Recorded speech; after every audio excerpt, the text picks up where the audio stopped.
L'histoire vraie ou pas de Pierre Bellemare. Un voleur bien connu, donc, c'est le titre de cette histoire, qui met en scène un personnage qui se nomme Christian Mercadier. Et ce Christian Mercadier est de fort méchante humeur en se rendant dans son magasin de confection masculine situé dans le centre de Toulouse. Ce matin, en prenant sa voiture, il a constaté que la portière avait été forcée. Le malfaiteur n'avait pas pu ou voulu voler le véhicule lui-même, mais il avait pris tout ce qui se trouvait dans la boîte à gants, dont une somme en liquide, sa carte bleue, son chéquier et son permis de conduire. Il faut dire qu'il est un peu bizarre de laisser tout ça dans une boîte à gants. Mais enfin, Christian Mercadier a dû faire une déclaration à sa banque et passer au commissariat pour porter plainte. Bref, c'est le genre de mésaventure parfaitement exaspérante qui vous gage toute une journée. Il a pourtant à peu près oublié l'événement lorsque, vers la fin de l'après-midi, un jeune homme se présente pour s'acheter un costume.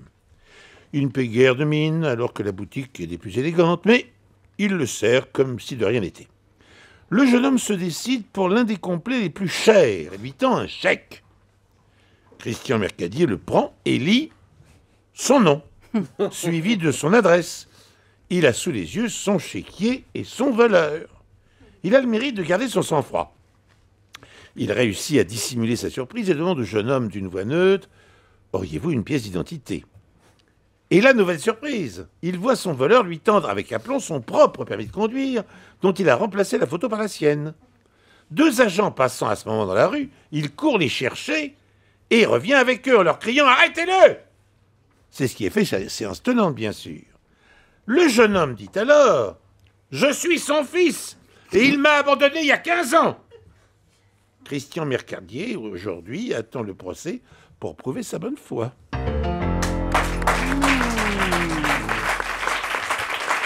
Est-ce que vous y croyez à l'histoire de Pierre, Jean-Luc Lemoine? Non, j'y crois pas. Je pense que quand il a demandé la pièce d'identité et qu'il l'a montré, il a accepté l'échec et puis c'est tout. Très bien. Valérie Belaïd. Moi, c'est la double chute. Le fils qui dit je suis son... Enfin, le faux fils qui dit je suis son fils, etc.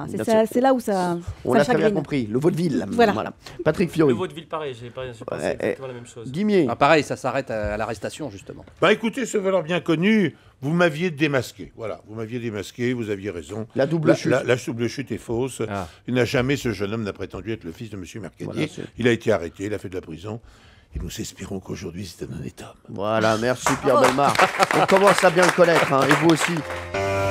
Europe 1, les pieds dans le plat. Tous les jours, 10h30, 12h30. Cyril Hanouna.